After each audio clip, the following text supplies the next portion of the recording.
Monté et sélectionné aujourd'hui dans le journal des auditeurs, l'islam instrumentalisé, comment lutter contre l'islamisme et l'islamophobie. Nous en parlons avec Asif Arif, avocat au barreau de Paris, enseignant en liberté publique et directeur de l'excellent site Culture et Croyances. Asif Arif, bonjour. Bonjour, merci de me recevoir. Merci d'être avec nous, Asif Arif. Alors, dans une tribune au site Safir News, vous écrivez: Daesh pense représenter une religion, mais il ne représente que lui-même. Ce groupe est une imposture pour l'islam. Et vous ajoutez un peu plus loin: si Daesh revendique le nom de Dieu, tous unis, nous devrions lui refuser un tel emprunt. Lorsque Daesh justifie de telles exactions par le Coran, nous devrions nous lever et lui répondre que ces agissements n'ont rien à voir avec un tel livre. Est-ce que, en disant ça, vous appelez finalement une réaction des musulmans ?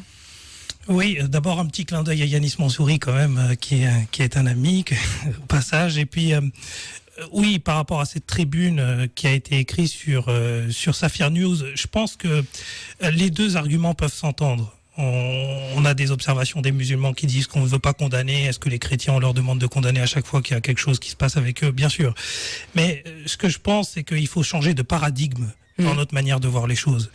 Dans notre manière de voir les choses, il faut que ce soit une personne qui utilise le nom d'Allah, qui utilise le nom du prophète de l'islam. Puisqu'il l'utilise à tort, ça devrait relever de notre foi en tant que musulmans, de nous lever et de dire: attendez, mais qu'est-ce que c'est que ce bordel, en quelque sorte? Mais pourquoi, en fait, vous utilisez le nom de Dieu? Pourquoi vous utilisez le nom de notre prophète pour pouvoir perpétrer de tels actes? En fait, c'est pas une condamnation, c'est plus une sidération des musulmans en général qui devrait y avoir, et les médias devraient également, parce que il y a une responsabilité qui pèse sur les médias également, c'est de donner la parole à ces musulmans et de les laisser s'exprimer et de leur permettre de dire que tout ça, en fait, nous, on est aussi sidérés qu'une autre personne civile, laïque, athée, tout ce que vous voulez. Donc, je pense que c'est juste la manière de voir les choses, le paradigme qu'il faut changer, et une fois qu'on a les bons paramètres entre les mains, là, on peut en quelque sorte dire que oui, effectivement, c'est notre devoir de dire que le saint prophète Mohammed n'était pas comme ça. Le Saint-Coran, qui est un livre que nous chérissons tous, n'est pas un livre violent, et qu'en fait, on refuse cet emprunt très naturellement à Daesh. Alors, effectivement, le problème, c'est que ces terroristes utilisent le vocabulaire religieux, citent le Coran, on l'a vu dans la dernière revendication. Alors, concernant l'utilisation de versets par les terroristes, l'islamologue Rachid Benzine écrit: on est face à un cas typique de décontextualisation par découpage du texte et extraction d'un fragment qui du coup perd sa signification d'origine. Et face à cette instrumentalisation, alors ça c'est ma question, mais Rachid Benzine écrit aussi qu'il faut faire il faut faire de l'islam un objet de savoir. Est-ce que finalement les dignitaires musulmans, les musulmans en général aussi, doivent montrer que l'islam n'est pas ça, en tout cas comme vous venez de le dire, de montrer un autre islam. Écoutez, franchement... Montrer la vérité, par rapport à ce verset qui est instrumentalisé, est-ce que les dignitaires musulmans doivent dire finalement, non, ce verset, c'est ça dans son intégralité, voilà ce qu'il veut dire, il parle de la puissance divine, il parle pas de... Exactement, moi je pense que oui, il faut recontextualiser les choses, il faut être dans une démarche pédagogue, ce que apparemment le salafisme ne fait pas. Le salafisme, je parle salafisme djihadiste, j'entends les salafistes qui sont très violents, etc. Parce qu'il y a plusieurs groupes, faut bien nuancer tout ce qu'on dit. En tout cas, on se rend compte qu'aujourd'hui, peut-être que le problème en France, c'est que de la part des dignitaires religieux, il n'y a pas eu assez de pédagogie. Manifestement, parce que aujourd'hui les Français sont toujours en train de se demander mais qu'est-ce que l'islam en règle générale? Les Français non musulmans finalement, c'est ça, il y a beaucoup d'ignorance de la part des non musulmans. Exactement, et on a une tendance naturelle, puisque les médias ne couvrent que ça, à rattacher l'islam au wahhabisme saoudien complètement, et qui est violent, viole les droits de l'homme, etc. Donc on a tendance à rattacher l'islam à ça, alors que l'islam c'est tout sauf ça. Justement, il y a beaucoup de gens qui sont, l'immense majorité des musulmans qui récusent ce dogme qui est lu de manière totalement biaisée.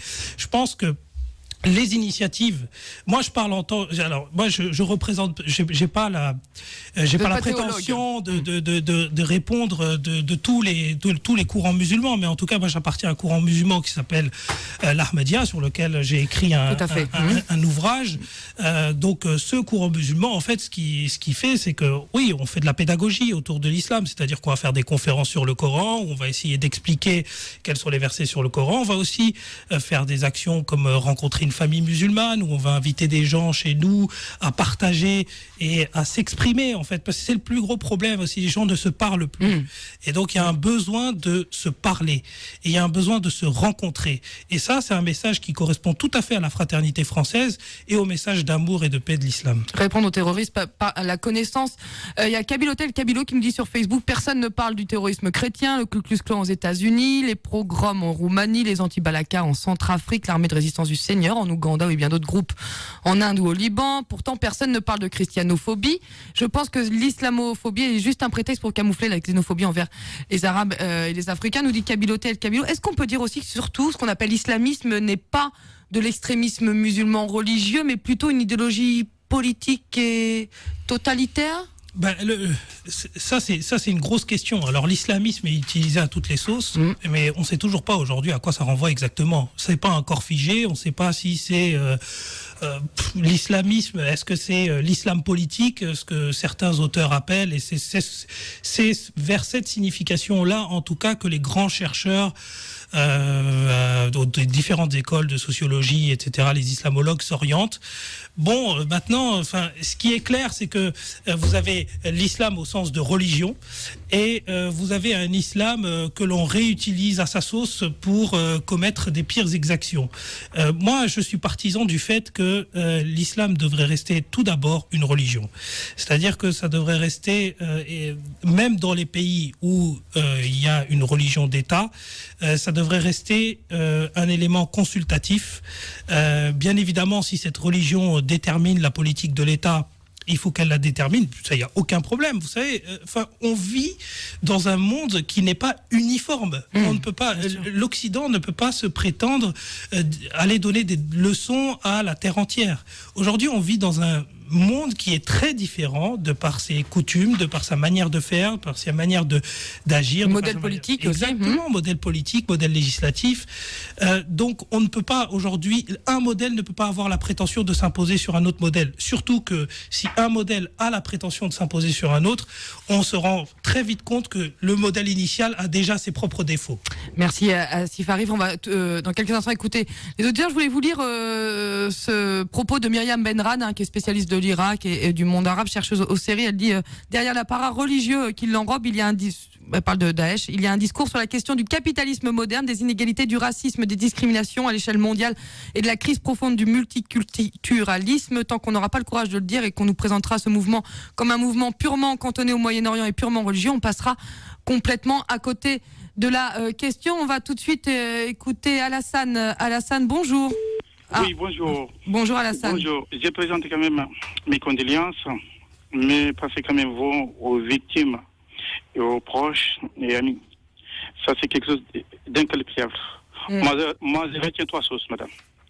Un, on ne peut pas résoudre ces problèmes si on ne parle pas sincèrement de la Syrie. La Syrie, ce n'est pas une guerre, c'est une petite guerre mondiale où beaucoup des intérêts s'appuient à l'intérêt dans cette situation. Ça dirait combien? Ça fait 4 ans et 8 mois, peut-être 3 jours, 4 ans et 8 mois, 3 jours. Dodi, Bachar, Dodi, il reste. Ça, il faut finir avec ça. Un.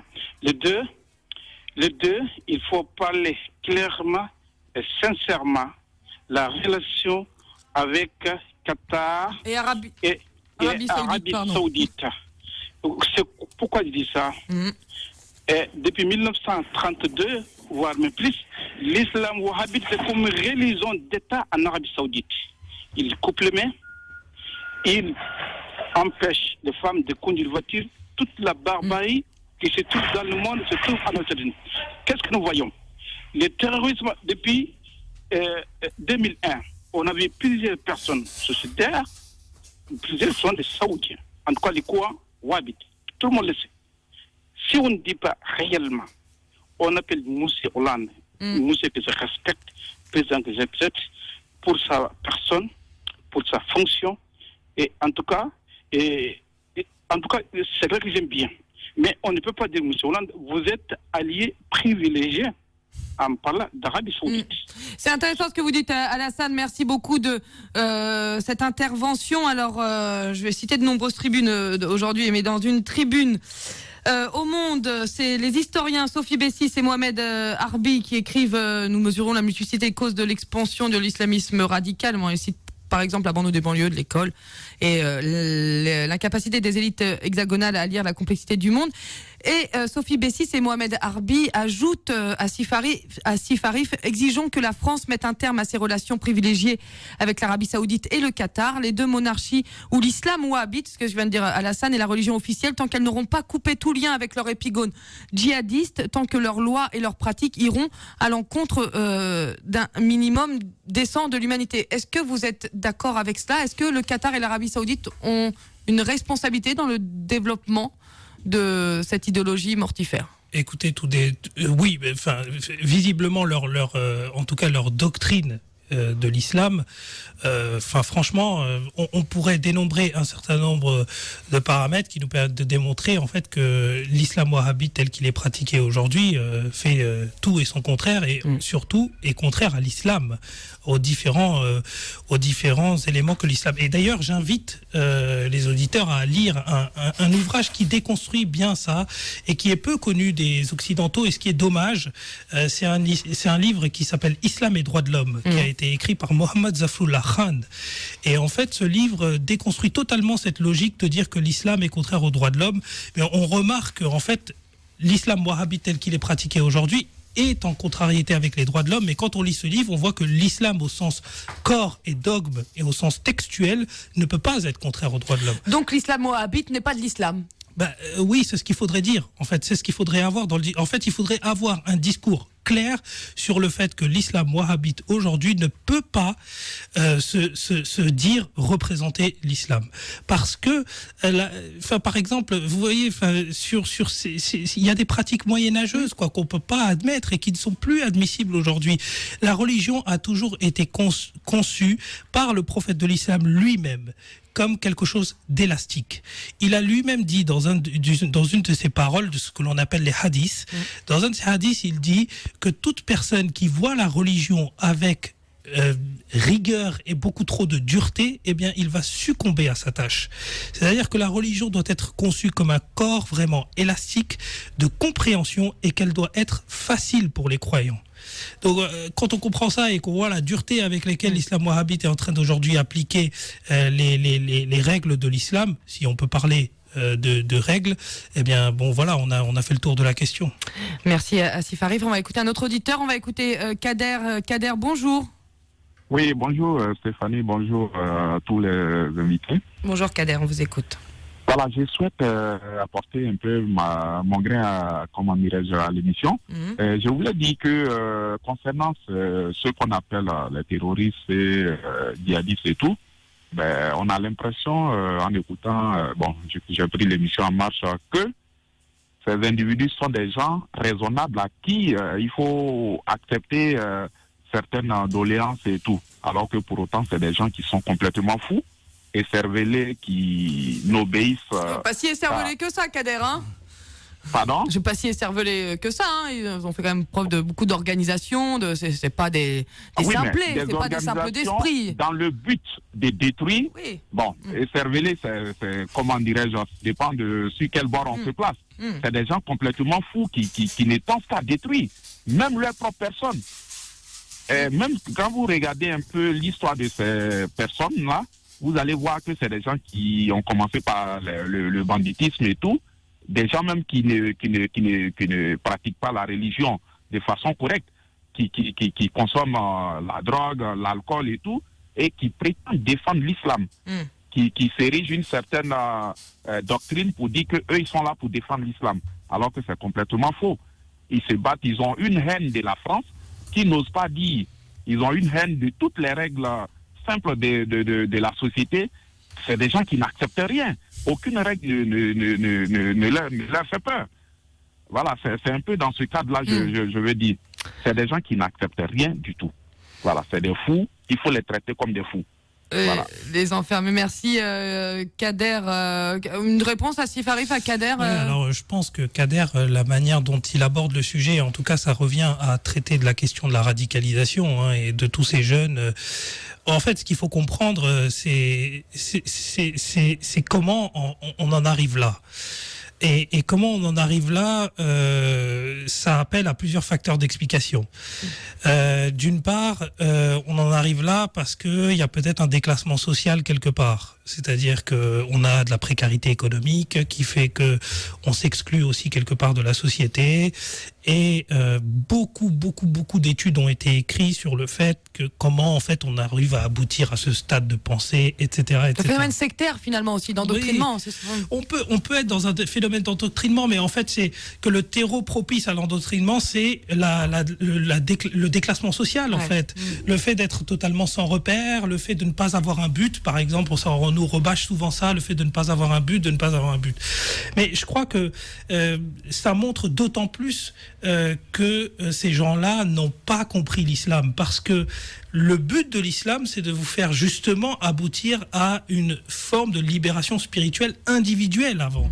Et donc cette façon d'aller se faire sauter, de même pas tenir en compte de ça, alors que le suicide est interdit en islam. Enfin, vous voyez, ça montre que en fait ces personnes sont complètement à côté de la plaque, qu'ils ont été effectivement endoctrinés, mais maintenant il y a plusieurs choses à faire pour éviter ces phénomènes de radicalisation. Je ne pense pas, comme l'auditeur vient de le dire, que l'enfermement comme des fous soit la meilleure solution. Bien évidemment, les personnes, quand elles passent à l'acte, on est totalement dans autre chose, mais dans le caractère préventif. Ces jeunes qui reviennent de Syrie, par exemple, qui exactement, sont quelques centaines. Là, en fait, on est dans le caractère plus préventif que dans le répressif. Et dans le préventif, ce qu'il faut faire, il doit y avoir une démarche individuelle, c'est-à-dire accompagner ces jeunes, mais ça c'est déjà fait au niveau gouvernemental. Parfois on se rend compte qu'en fait ces personnes avaient simplement des problèmes de famille qui les ont poussés à aller en Syrie. Et ensuite il faut agir au niveau collectif, c'est-à-dire qu'il faut que le gouvernement ne verse pas justement de manière totalement imbécile dans l'islamophobie, l'amalgame, il faut couvrir des mouvements de l'islam qui sont la très grande majorité de l'islam aujourd'hui et qui font des actions quand même exceptionnelles sur le terrain. Alors quand on fait des annonces où on annonce qu'on va fermer des mosquées dites radicales, où on parle de déchéance de la nationalité qui montre quand même une partie de la population du doigt, est-ce que ça, ce sont des mesures qui vont pas dans le bon sens finalement de l'unité et de l'union nationale, et au contraire ça pourrait avoir des effets contre-productifs? Alors sur la déchéance de la nationalité, je crois que il y a un très bon juriste qui a été également mon professeur et que je salue au passage, Serge Slama, qui a très largement déconstruit cette idée de la déchéance de la nationalité dans une interview qu'il avait donnée au Le Monde, il me semble. Et Patrick Veil également, qui est un historien au CNRS, avait écrit que cette cause de déchéance de la nationalité des binationaux, etc., existe déjà en fait dans le Code civil. Donc en fait on va dire, c'est pas vraiment une mesure, c'est plus de... Oui, ça montre aussi une certaine catégorie de la population, c'est-à-dire qu'on monte du doigt les binationaux. C'est-à-dire que qu'est-ce qu'on va faire qu'un Français qui fait un acte terroriste? On porte du Fabien Klein, là, la voix qu'on entend, qui est toulousain. Ouais. Il y a ça, et puis le deuxième élément qui vise à fermer les mosquées. Écoutez, là-dessus, moi je pense que il y a un vrai sujet. Il y a un vrai sujet parce que d'abord le représentant de l'Ahmadiyya, pour vous dire très clairement, Hazrat Mirza Masroor Ahmad, lui a dit très clairement dans un de ses interviews que il faut que le gouvernement annonce le fait qu'il va, à compter d'aujourd'hui, envoyer potentiellement de l'intelligence dans des mosquées. Il faut que l'intelligence se rende dans ces mosquées et qu'elle constate là où il y a un discours radicalisant. Et là où il y a un discours radicalisant, il faut tenir. C'est pour la sécurité des Français. Vous êtes plutôt favorable à ça? Tout à fait. Bien sûr, je suis plutôt favorable à ça. Attendez, moi, j'ai pas envie que l'on radicalise des gens. J'ai pas envie que demain on se retrouve à cause de ce genre de discours en train d'avoir des attentats dans les rues de Paris ou dans les rues de Toulouse ou dans les rues de France, quoi. Enfin, je pense que il faut rester aussi raisonnable, c'est-à-dire qu'on a quand même subi 2 attaques sur moins d'1 an. Maintenant, il faut en tirer les conséquences. C'est-à-dire que s'il y a des mosquées qui sont radicalisantes, il faut en tenir, il faut en dresser les conséquences. Il faut regarder ce que l'on fait de cet imam. Maintenant, il faut pas aussi non plus verser dans tout répressif, c'est-à-dire toute personne qui fréquente ces mosquées. Parfois, il y a des personnes, vous savez, qui fréquentent des mosquées qui ne connaissent même pas l'arabe. Les prêches sont en arabe, ils sont assis, ils comprennent rien, ils repartent à la fin. C'est juste pour lire la prière en congrégation et puis c'est fini. Donc il y a des problèmes quand même plus complexe. Hein. On résout pas ça en fermant une mosquée et puis c'est fini. C'est le gouvernement. C'est pas à nous, citoyens civils. C'est au gouvernement de pas légiférer, mais en tout cas d'encourager certaines pratiques de l'islam. En tout cas, voilà, de construire des mosquées, ou de veiller plutôt, de surveiller.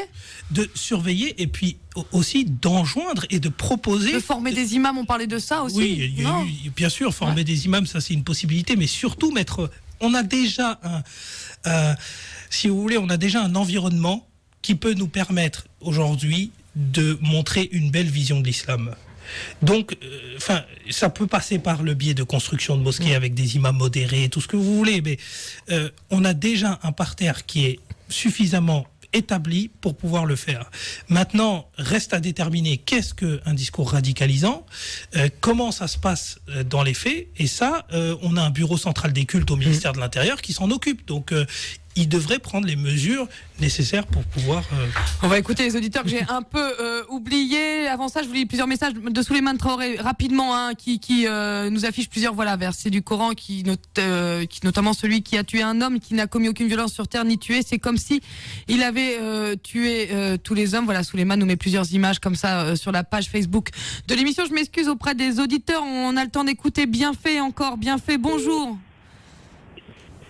Bonjour madame Stéphanie. Bonjour Bienfait, vous appelez des États-Unis, bienvenue Bienfait. Oui, précisément. Moi je voulais dire seulement mes condoléances à tous les Français, les familles qui ont perdu les gens. Moi je voulais dire qu'il faut que les Français aident le gouvernement, parce que les gens là qui font les choses là, ce sont les gens qui vivent avec les Français. Ce sont les gens qui peut-être pas dans les mêmes... peut-être mosquée, je ne sais pas. Mais il faut qu'ils aident la police à attaquer les gens là. Parce qu'on dit que le linge sale se lave en famille. En famille. Maintenant, si toi, le chef de famille qui vient, non, celui-là, je ne le connais pas, ça devient difficile au gouvernement aussi de traquer les gens. Parce qu'ici aux États-Unis, la police n'est pas forte. Ils ont des gens qui aident la police à faire le travail ici. Donc, j'appelle à tous les Français. Si tu es musulman, tu aimes ta religion aussi, si tu es chrétien, n'importe quoi, les gens là qui sont là, il faut qu'ils aident la police à attaquer les gens là. Et puis je dirais un autre mot là, aux autorités religieuses et politiques. Il faut faire attention à ce qu'on dit aux gens. Parce que dans nos sociétés, il y a les gens qui sont prêts à faire le mal. Par exemple, en Afrique du Sud, il y avait un roi qui avait dit quelque chose de mauvais. Contre les étrangers, on a tué les étrangers là-bas. Le gouvernement est intervenu, a dit au roi là de retirer les mots là. Responsabilité du discours politique et aussi responsabilité des citoyens. Merci Bienfait de votre intervention. On va écouter Sékou rapidement. Sékou, bonjour. Bonjour madame. Bonjour Sékou, bienvenue. Voilà. Oui, vous avez une petite minute quand même. Oui, quand même, j'aimerais bien que votre invité me réponde à ces questions, qui me tardent. Il vous écoute. Voilà, alors je suis musulman avant tout, au préalable, je suis musulman, donc je sais de quoi je parle. Il ne s'agit pas de généraliser non plus, mais quand même, je pense que le travail doit être fait d'abord par nous-mêmes, les musulmans, avant d'aller demander aux autorités de faire ceci, cela. Nous-mêmes, on doit travailler nous-mêmes sur notre religion, notre rapport aux autres ici en France. Et la question est la suivante.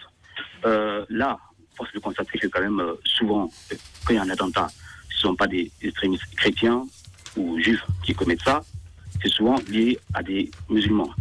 Donc, moi, j'aimerais poser la question à votre invité pour savoir pourquoi c'est souvent les musulmans qui commettent ce mode opératoire qui quand même ôte la vie à des innocents. Merci Sékou. Je vais donner tout de suite la parole à Asif Arif qui va tenter de vous répondre. C'est un peu le sujet depuis le début dont on parle. Exactement. En fait, d'abord merci à Sékou de m'avoir posé cette question aussi directement. Mais ce que je veux, c'est exactement la tribune que j'ai défendue chez Safir News, c'est-à-dire qu'aujourd'hui, ces actes ne se rattachent pas à l'islam. Donc, nous, c'est ce qu'on essaye de dire. Vous savez, si c'est toujours musulman, à ce moment-là, il y a 4 millions de musulmans en France. Vous imaginez si 4 millions de musulmans étaient pareils que ces 4 daéchites qui se sont fait sauter? Enfin, la France, ce serait invivable.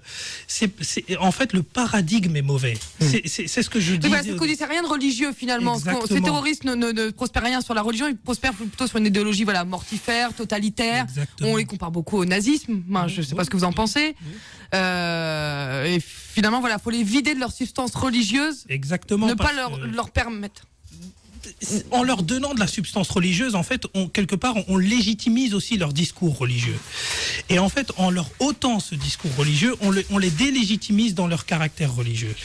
Ça, c'est le plus important pour les musulmans. Vous imaginez, en fait, moi, je suis d'accord sur le fait que, oui, ils vont invoquer des versets du Coran, donc nécessairement, c'est le Coran. Mais on ne peut pas avoir ce raisonnement binaire quand même. On est des citoyens, et en tant que citoyens, on a quand même une responsabilité sur nos épaules. On a 4 millions de musulmans en face de nous. Il faut réfléchir de manière concrète en se disant, attendez, ces gars, est-ce qu'ils ont vraiment lu le Coran ou pas? Et d'ailleurs, j'ai trouvé ça exceptionnel, mais c'est dans le bon sens. Il y a eu énormément d'achats de Coran après ce qui s'est passé après Charlie. Et je trouve que c'est bien parce que les Français veulent s'éduquer sur la question. Et ça, c'est le plus important, la pédagogie et l'éducation. C'est ce qu'on disait en début d'émission aussi, la connaissance comme réponse à ce terrorisme. Je vous remercie beaucoup, Asif Arif. On arrive à la fin de cette émission. Je voulais signaler que malheureusement, quand même, depuis ce week-end, on assiste en France, et c'est une honte, à de nombreuses attaques contre des mosquées, contre des musulmans.